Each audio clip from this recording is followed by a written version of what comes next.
Hello and welcome. You're with IndiaPostLive.com, India's first live interactive web television. This is your own platform where you can interact with us as we do our shows, as we discuss various issues. You can simply click on a participation button to join in. You can also leave us your video comments. You can send us your posts on www.indiapostlive.com. And of course, you can send in your tweets at #IndiaPostLive and @IndiaPostLive. Well, today we are going to discuss the alarm that security forces in Jammu and Kashmir are facing, and so is military intelligentsia over the appearances of masked men waving the flags and banners of the dreaded Islamist militant group ISIS as well as the Al-Qaeda. Now, these appearances have occurred since the end of July, and there have been over 3 to 4 of them since then. And the army, the military intelligence are alarmed, and they consider it an issue to be taken seriously. So how real is this threat? How exactly should we be concerned, and what does it indicate? Has the ISIS actually managed to cross our borders, enter into Kashmir, and is there a kind of web recruitment that is happening to lure away our youth? These are the questions that we will be discussing, but first take a look at this audiovisual. After reports surfaced that youths from Mumbai and Hyderabad had joined terror group ISIS, stories have now emerged that a youth of Kashmiri origin has joined the dreaded organization. The recent incident of some Kashmiri youths waving ISIS flags in the valley has caused concern among military intelligence and law enforcement agencies.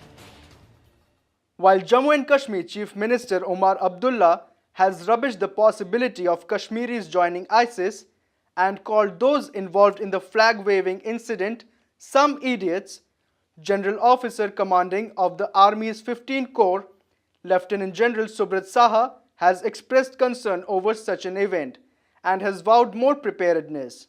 In a recent interview to PTI, he said, quote, "There have to be concerted efforts to secure the future of the youth, ensure their right to prosperity.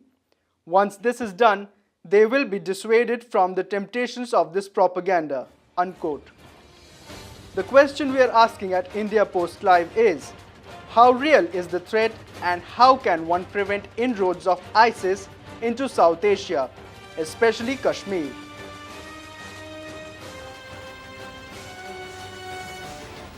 All right, so those appearances have actually happened on the streets of Srinagar. Remember, the state of Jammu and Kashmir, polls are around the corner. There is a lot of internal instability in Pakistan, and talks between the two countries are failing.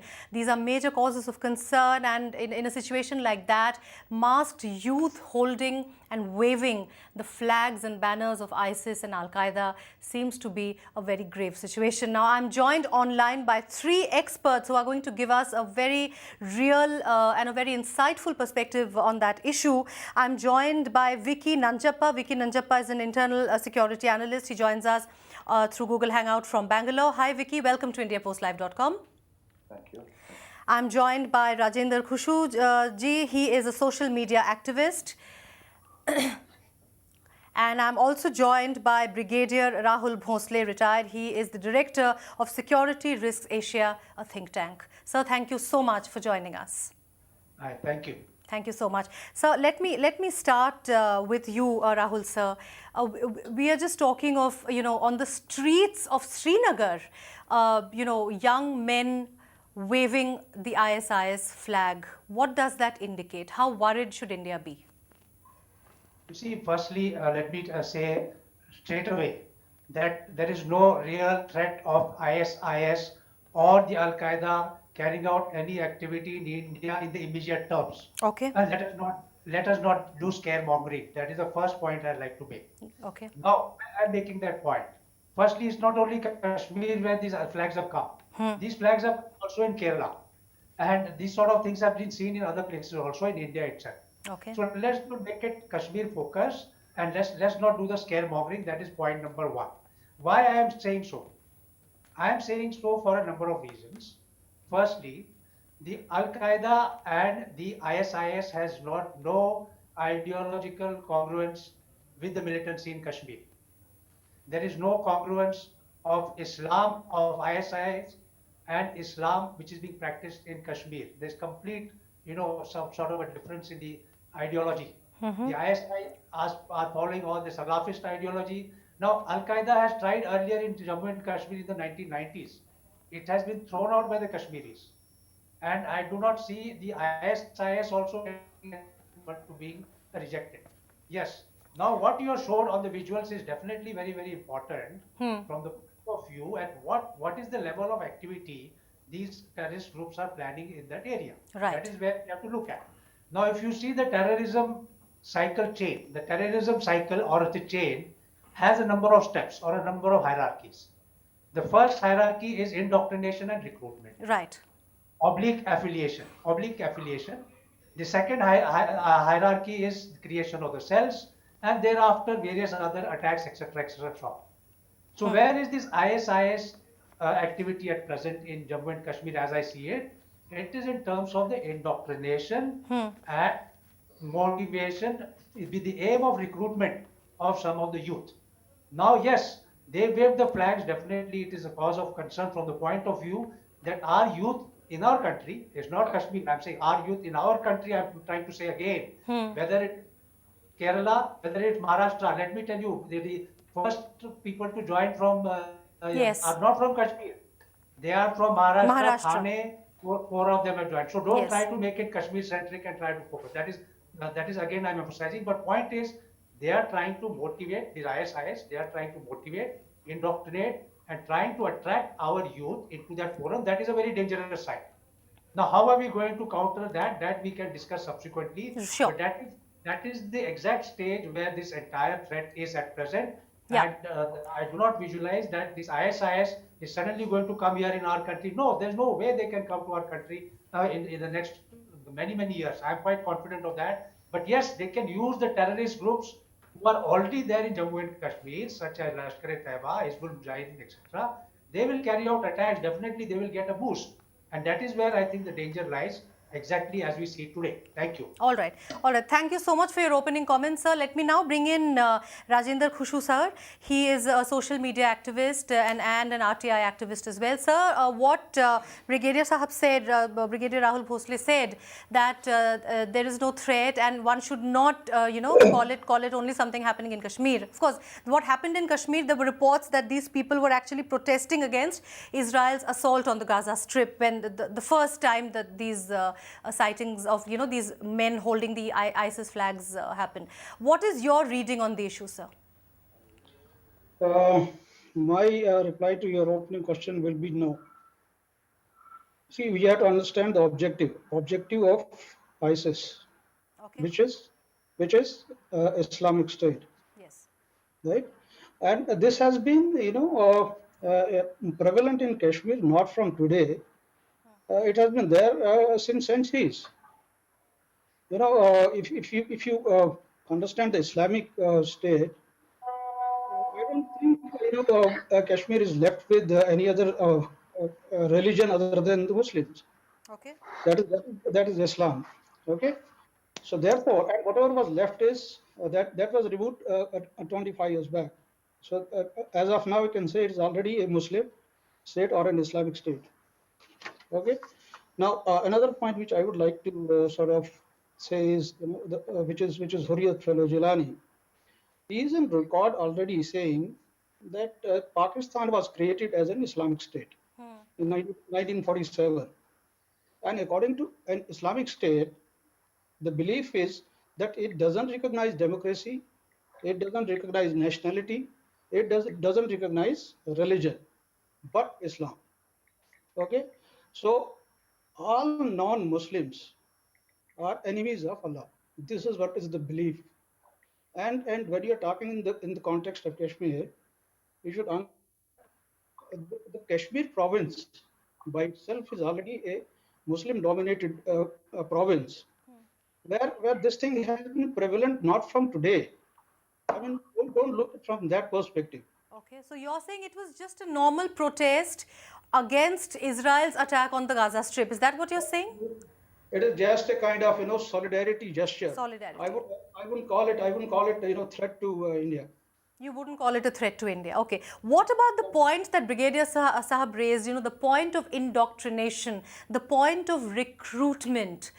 Do you think these groups could be using other organizations, affiliating with also other organizations in order to recruit the youth from the country? See, being a Kashmiri, and I have been there right from my childhood. And when I was in the first standard also, I have been seeing these flags, particularly the Pakistani flags and whatnot. Okay. And ISIS flag is nothing new.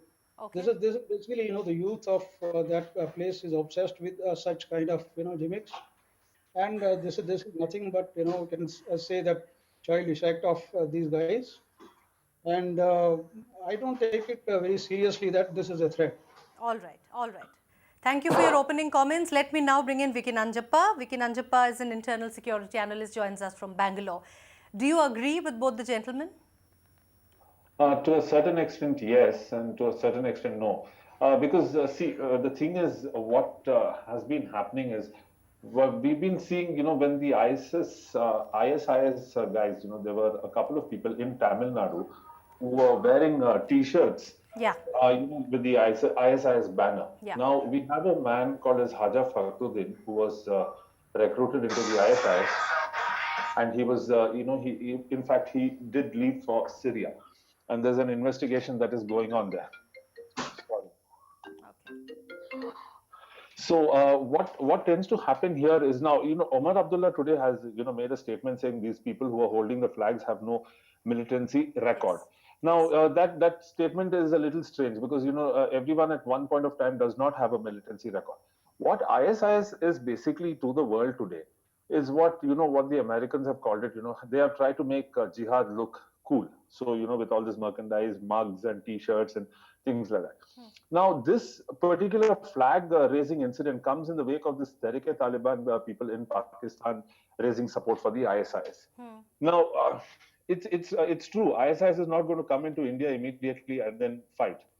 But then also there's a lot of growing activity within the region today. If you read the Al Qaeda's magazine that was released yesterday, it makes specific calls, and there's a call in Kashmir also which they have made. See, how far they're successful or not is one part of it. That our security agencies are better equipped to deal with it. But the fact is that there's this congregation of so many militant groups which are coming in there.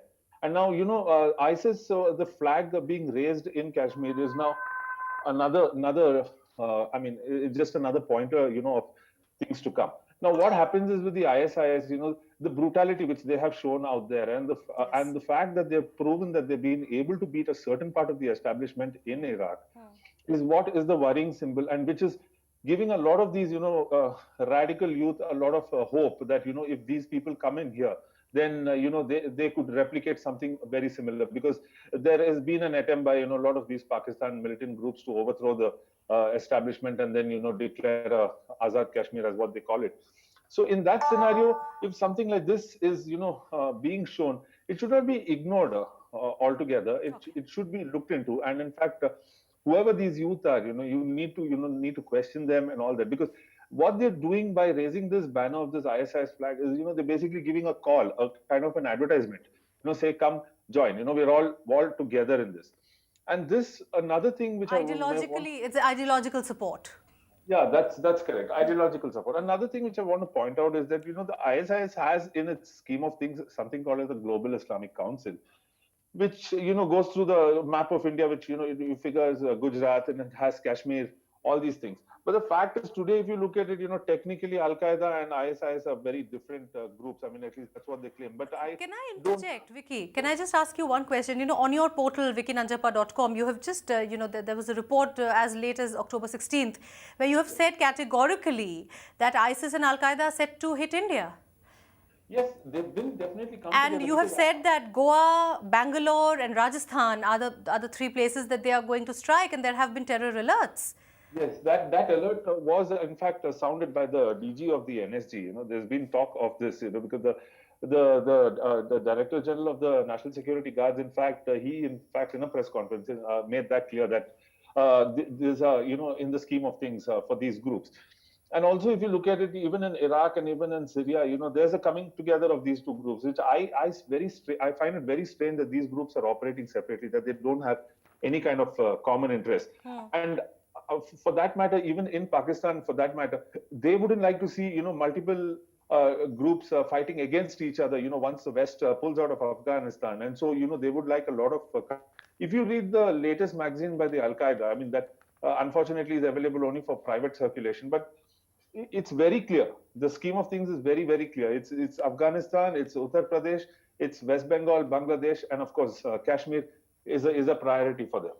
Talking about West Bengal, if I could just come back to Rajendra sir, Vicky raised the issue of West Bengal. Now, what we have seen in Bardhaman, the case of the illegal madrasas and the NIA, how do you read into that? What are your thoughts on that? See, what I need to re-emphasize again, once again, Yeah, what you have been seeing in Kashmir yeah, is something very, very serious than what you have been seeing for the last 4 years in Iraq. yes, See, Iraq for the last 4 years, they have slaughtered or murdered around, say, 300,000 people. Whereas, see, in Kashmir, this has happened 25 years back. absolutely. See, the exodus took place when the minority was moved. Yeah. Such an act has already happened. What are you talking about? I mean, what are you scared of? This thing has happened already 25 years back in Kashmir. Okay. Okay. So what the GOC Subrata Saha has said that one must take care of the youth, and he's talking about the radicalization and the recruitment of the youth. Are those fears you're saying there are? I would add to that. See, the people like Hurriyat Bhais would definitely lure the unemployed youth of the province. Omar should have engaged them in some kind of an, employment, which he is not doing. If he engages this youth into some kind of employment or a job, people like Jilani won't lure them into this kind of thing of stone pelting or taking out such flags and whatnot. But see, also understand one thing: if you see that flag very carefully, one side there is one flag which is ISIS, another flag is ISJK, which not many have observed. So they are not basically, completely with these guys. They are only doing a token kind of solidarity, showing them, yes, we are okay with you. But they have been doing it for So it's 25. ideologically, they're showing solidarity with them.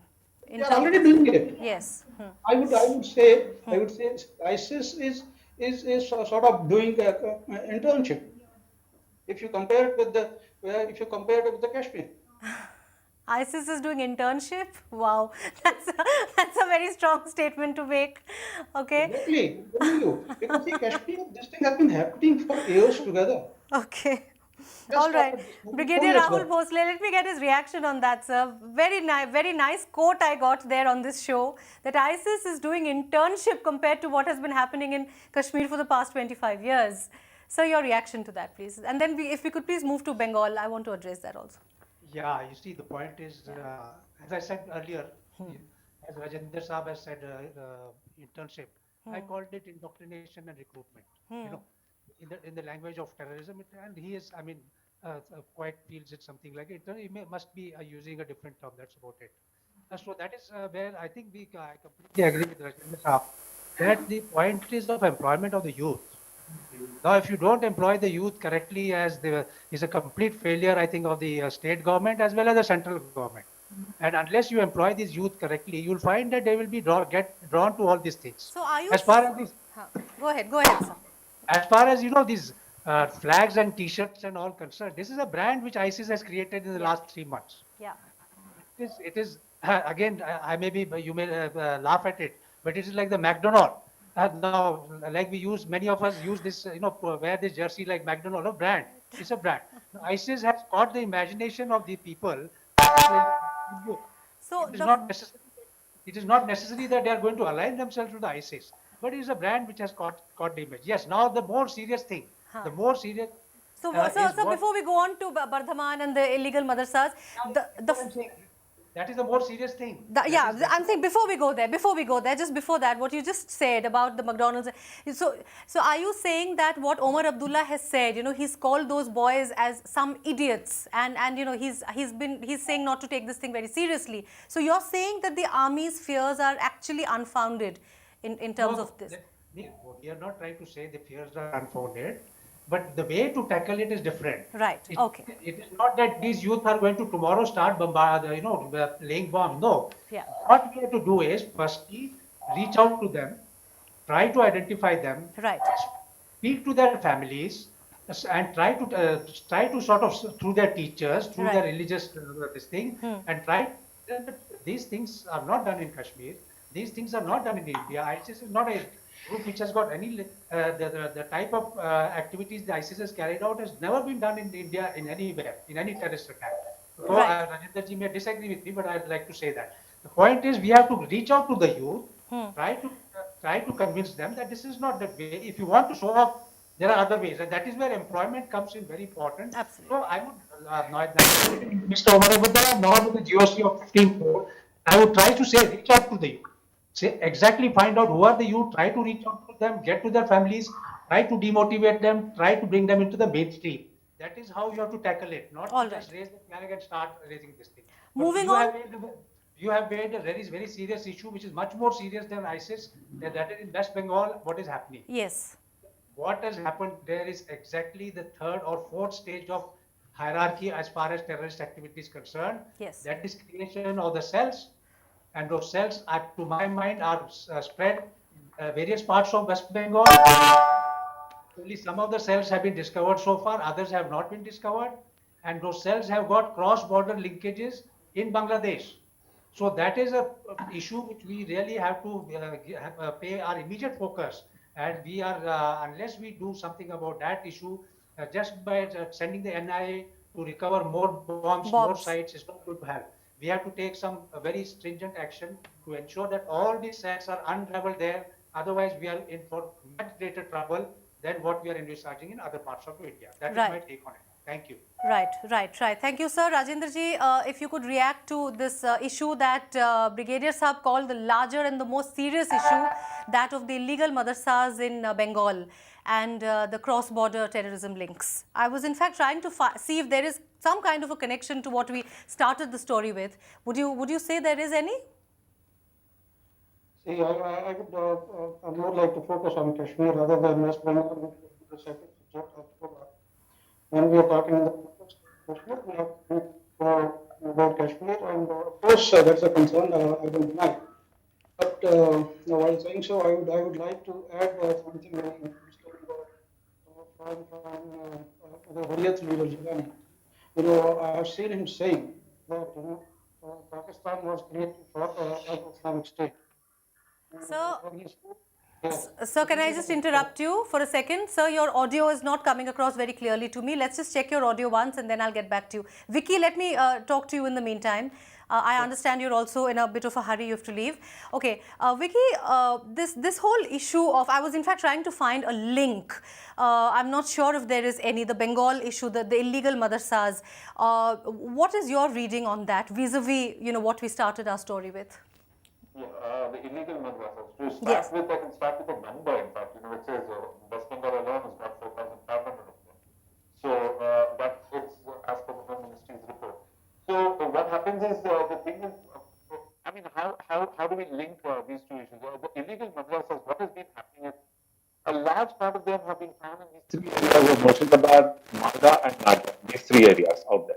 Okay. What has happened is they have come in, they have got in touch with the Gram Panchayat people who are ones who are primarily responsible for them, to have these voter ID cards. They have in fact even identified government land on which it has come up. Yes. And now in this whole Bardwan probe, the latest NIA report, I mean the supplementary report which was submitted to the Home Ministry a couple of days back, very clearly mentions that these illegal madrasas were the ones which house these members. preachings apart. And in one of the madrasas, in fact, there was a tunnel which was found in which there were arms and ammunition also. Yes. How this basically works for them is you set it up on a government land, one, which is illegal in the first place. And then when it's a madrasa, then there's this issue of the whole religion thing coming up. Of So course. people are scared to demolish that madrasa or take any action, fearing a communal flare up, and that's how it goes on. And this has not been found only in West Bengal; it's been found in many other places. In fact, NI is also next going to probe in Andhra as well as Tamil Nadu, also these places. So this is what the whole illegal madrasa problem is.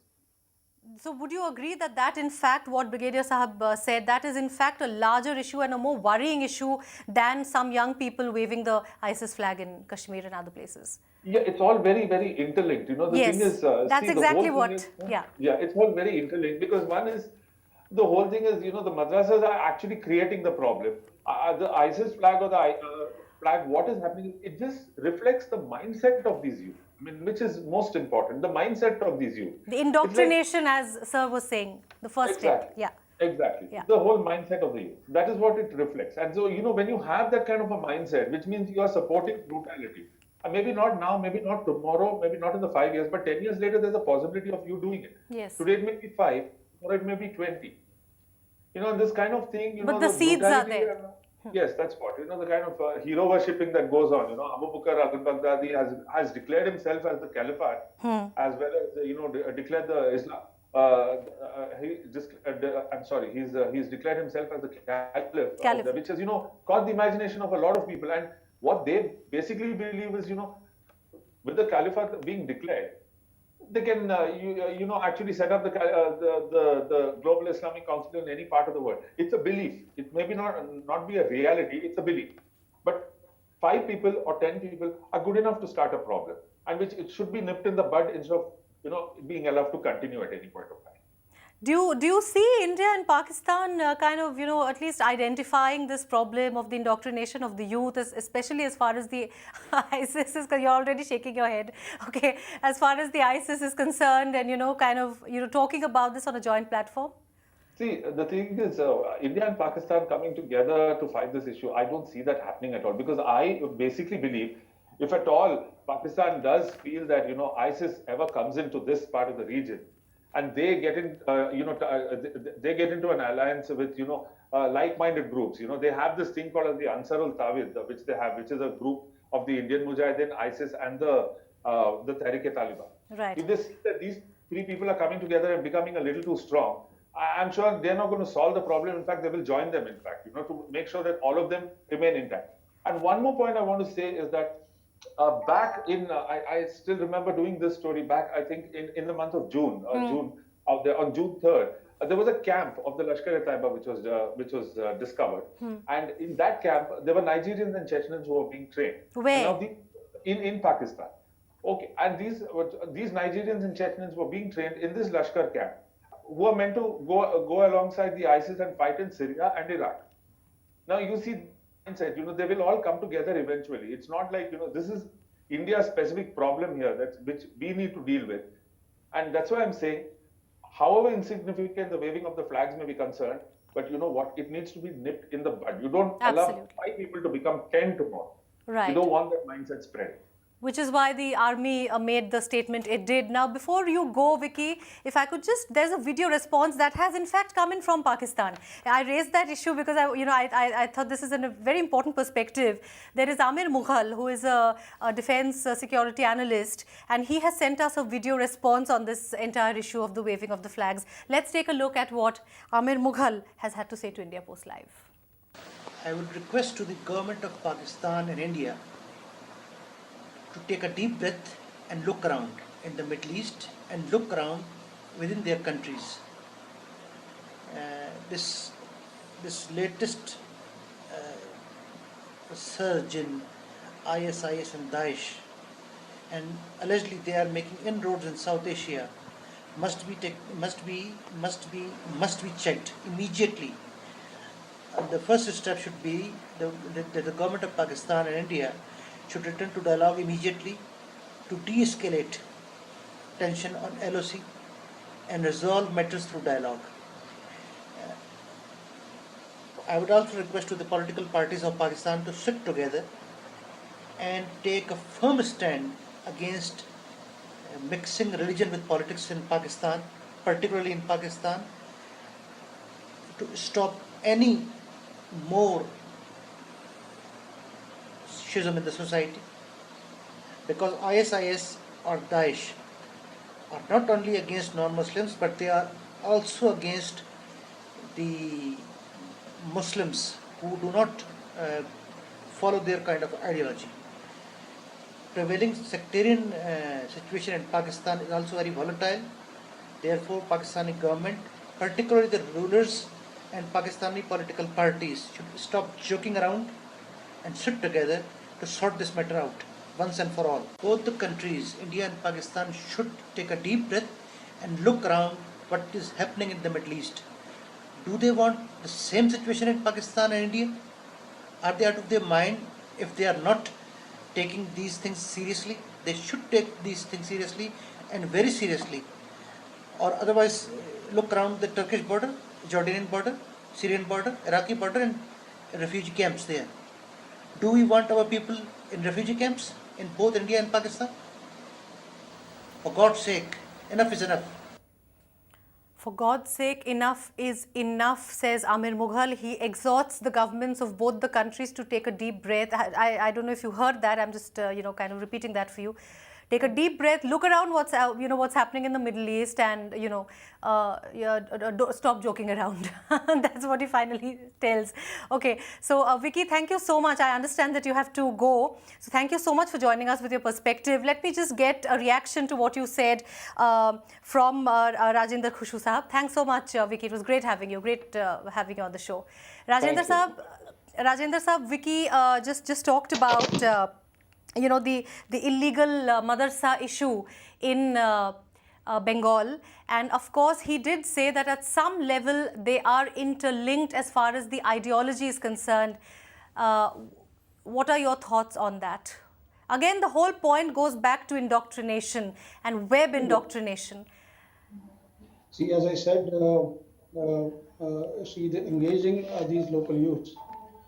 If you, I don't know if you have seen that recently Musharraf has an interview in Pakistan with some TV channel said that a quote that inciting the youth of which could be outsourced or maybe used. That is the message. Is kind of as a former president of the country. If it comes from a person like him, that is alarming, of course. And where he says that inciting, so inciting means you can understand, you can make out. Yeah, I mean, even 5 people, as Vicky said, 5 people are enough to cause a problem. And the fact that, the ISIS chief has declared himself as a caliphate and, all of that, maybe the army is not completely wrong in being worried. Well, I don't think there's much of a worry. As I said, this thing has been happening in that state from 1947. Right. And there's nothing. This is not very alarming, as I said.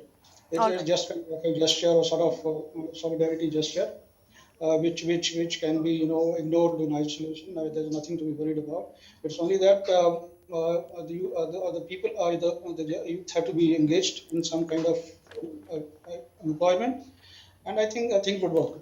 All right. Thank you so much, Rajendra ji. Let me take final comments now from Brigadier Rahul Bhonsle. You just heard what Vicky said, and you heard what I think Amir Mughal said from Pakistan. He told both the countries to identify the problem and sit together and talk and not intermingle politics with religion and all of that. Sir, your final comments for us vis-a-vis the issue of illegal madrasas, the issue of ISIS, the issue that Vicky raised, that even 5 people are enough to cause a problem. And the fact that a lot of people are aligning themselves with, seem to be getting enamored or seem to be having a romantic kind of an, attraction towards the ISIS ideology and the establishment of the caliphate. What are your thoughts, sir? Let's take your last point first, the romance of terrorism. All right. Terrorism is attractive because it is romantic. Though the end result of terrorism is the worst violence you can see. So there's nothing actually romantic about terrorism. And these people are, yes, I agree with you, they are getting attracted by this. Yes. So it's our duty now to not start sending the police after them. That is, I'm most worried, because that's not the way to handle this thing. Yeah. And that's the way I fear that because you're raising such a big hype, I fear that the police will start chasing these poor youth who are just got some, they've seen some brand this thing and they're gone. We must try to convince and try to get them into mainstream. Yes, Okay. that is point number one. Okay. That point number one. Don't unnecessarily romanticize this at all. This is not romanticism at all. Yes, ideologically it is, but for people who are facing the truth on the ground, then what is the point is the army has got much bigger challenges already in Kashmir than the ISIS. They should leave the ISIS to the civil people. The chief minister should in fact get a team and try to go for try to convince the people there that going to those areas. This is a social problem. It's not a military problem at all. Okay. It's a social problem, has to be tackled at a social level. Third is it's very good to say 5 people can do. 5 people cannot, that is a kind of romantic notion. 5 people require a lot of support base, a support structure. 5 people are the front line. Those 5 people alone cannot do all these things you require. And firstly and lastly, of course, what my friend Mr. Amir Mughal is saying is very, very good. He's a very fine person, very ideal. But we have to see the reality. Right. At present, realistically speaking, I do not see any talk between India and Pakistan, let alone about ISIS. Even they don't want to talk about issues which they agreed upon. So I think the problem today we are facing between India and Pakistan is slightly different, but completely I agree with Mr. Amir Mughal that we must come together with Pakistan and any other country who wants to come together and root this ISIS menace in the bud. This is a menace and this has to be rooted in the bud. Try to educate our youth, try to make them understand what is the threat with this. Thank you. Thank you so much, sir. And I think Rajendra sir has a point to make to that. Yes, sir. Yes, the last and very important point which I wanted to Sure. mention is Sure. if you are putting these flags as a threat, I don't think which is. What is more threatening is when Gilani says, कि हम, I quote, हम Pakistani हैं, Pakistan हमारा है. In one hand, he is holding the Indian passport, and in the other hand, he says हम Pakistani हैं. I don't understand why the first thing that his passport should have been seized is not done so far, and why he has not been charged for sedition. So see, this is what is alarming. Alarming is not what you see as the flags. Alarming is something what he is doing. He's already said that Pakistan was created in 1947 as an Islamic state, which is an objective of ISIS. Now, that's why I use the term internship, which is in 2014. He has said 1947 they created Islamic State, which is Pakistan, and he says Pakistan हमारा है, हम पाकिस्तानी हैं, लेकिन Indian passport है. All right. Point taken, sir. Point taken. Thank you so much. I think it was wonderful listening to your insights, and there is nothing really further for me to add. But what Brigadier Rahul Bhosle ji said is that army has bigger worries than the ISIS. The waving of the flags is more of a sociological issue which the Chief Minister must take note of.